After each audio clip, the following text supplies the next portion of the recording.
ہمارے چینل کو سبسکرائب کیجیے، لائک کیجیے اور زیادہ سے زیادہ شیئر کیجیے۔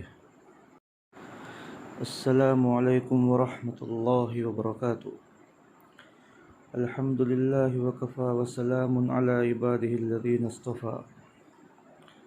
محترم سامعین اور ناظرین، محرم الحرام عظمت کا مہینہ ہے، حرمت کا مہینہ ہے، احترام کا مہینہ ہے، لیکن اس کا مطلب یہ ہے کہ سنت کے ساتھ گزارا جاوے، بدعات سے اجتناب کیا جاوے۔ محرم الحرام میں کتنی بدعات شروع کر دی گئی ہے۔ تعزیہ نکالنا، العیاذ باللہ، پھر اس کی پوجا کرنا، تعزیہ کے نیچے سے بچوں کو گزارنا، ناجائز قسم کی منتیں مانگنا، محرم الحرام میں نوحہ کرنا، عورتوں کا زور زور سے چیخنا، نامحرم مردوں کے ساتھ مجلسوں میں شرکت کرنا، گناہ کی مجلسوں میں شریک ہونا، مردوں کا ماتم کرنا، زنجیر سے اپنے جسم پر مارنا، یہ سب ناجائز اور حرام ہے۔ اس کا شریعت کے ساتھ کوئی تعلق نہیں ہے۔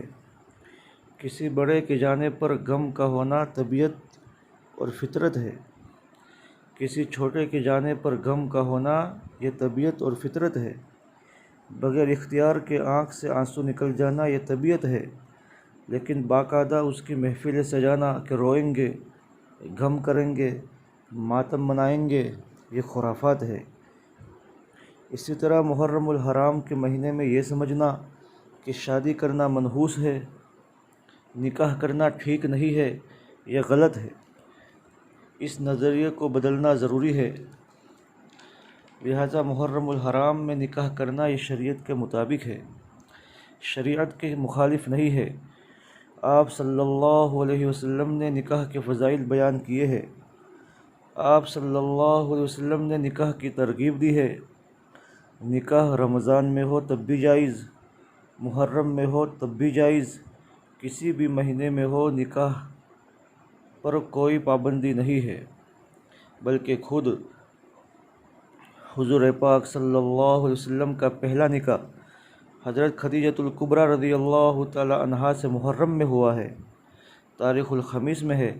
تزوج محمد صلی اللہ علیہ وسلم خدیجۃ یوم عاشوراء، کہ حضور پاک صلی اللہ علیہ وسلم نے حضرت خدیجہ رضی اللہ تعالی عنہا سے جو نکاح فرمایا وہ صرف محرم ہی نہیں بلکہ 10 محرم کو تھا۔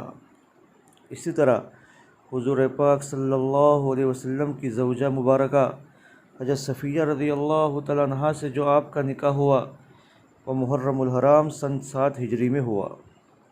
اسی طرح حضرت عثمان رضی اللہ تعالی عنہ کے ساتھ آپ کی لخت جگر ام کلثوم رضی اللہ تعالی عنہا کا نکاح ہوا، وہ بھی ایک روایت کے مطابق محرم الحرام سن 3 ہجری میں ہوا۔ اسی طرح حضور پاک صلی اللہ علیہ وسلم کی محبوب ترین بیٹی فاطمۃ الزہرا رضی اللہ تعالی عنہا کا نکاح حضرت علی رضی اللہ تعالی عنہ سے ہوا، ایک روایت کے مطابق محرم سن 2 ہجری میں ہوا۔ لہذا محرم الحرام میں نکاح کرنا کوئی عیب بھی نہیں ہے، کوئی گناہ بھی نہیں ہے اور ناجائز بھی نہیں ہے، اس لیے اس کا اہتمام کرے، اور اگر کوئی نکاح کر رہا ہے تو اس کو ملامت نہ کرے، اس کو برا نہ سمجھے۔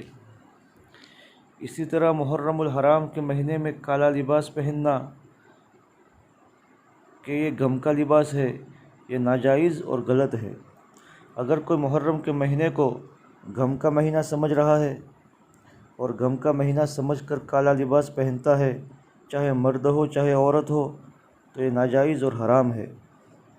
اور اگر کوئی ایسے ہی پہنتا ہے، محرم کو غم کا مہینہ نہیں سمجھتا، پھر بھی محرم کے مہینے میں مردوں کو اور عورتوں کو کالے کپڑے پہننے سے احتیاط کرنی چاہیے، بچنا چاہیے، اس لیے کہ عام طور پر محرم میں کالے کپڑے پہننا یہ شیعہ حضرات اور رافضی لوگوں کا طریقہ ہے اور ان کی پہچان ہے، اس لیے ہمیں محرم کے مہینے میں کالے کپڑے پہننے سے بچنا چاہیے۔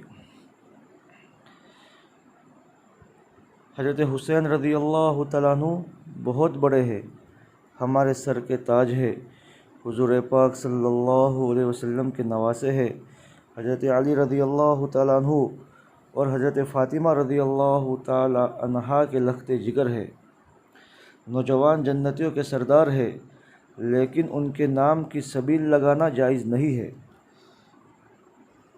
10ویں محرم کو شربت بنانا، دودھ کی سبیل لگانا، پانی کی سبیل لگانا یہ جائز نہیں ہے۔ نظر اللہ کے نام پہ، نیاز اللہ کے نام پہ، غیر اللہ کے نام پہ جائز نہیں ہے۔ اس لیے محرم کے مہینے میں حضرت حسین رضی اللہ تعالیٰ عنہ کے نام کی سبیل لگانا اور لوگوں کو شربت بانٹنا، دودھ پلانا یہ جائز نہیں ہے۔ حالانکہ 10ویں محرم کو ہمارے نبی محمد الرسول اللہ صلی اللہ علیہ وسلم نے روزہ رکھنے کا حکم دیا ہے، اور ہم شربت پلا رہے ہیں، دودھ پلا رہے ہیں، یہ مناسب نہیں ہے۔ پھر سبیلوں کے لیے محرم کو خاص کرنا یہ بھی ٹھیک نہیں ہے۔ اسی طرح یہ ذہن بنانا کہ 10 محرم کو کاروبار کریں گے تو کاروبار میں نقصان ہوگا، یہ غلط سوچ ہے، اسلام کے خلاف سوچ ہے۔ اسی طرح یہ ذہن بنانا کہ محرم میں قبرستان ضرور جانا چاہیے، یہ غلط ہے۔ قبرستان کا تعلق محرم کے ساتھ نہیں ہے، پورے سال کے ہر دن کے ساتھ ہے۔ قبرستان جایا کرو، حضور پاک صلی اللہ علیہ وسلم نے ترغیب دی ہے۔ قبرستان جانے سے آخرت کی یاد تازہ ہوتی ہے، انسان کو اپنی قبر کی فکر ہوتی ہے، جنت اور جہنم کی سوچ پیدا ہوتی ہے، لہذا اس کو محرم کے ساتھ خاص کرنا یہ ٹھیک نہیں ہے۔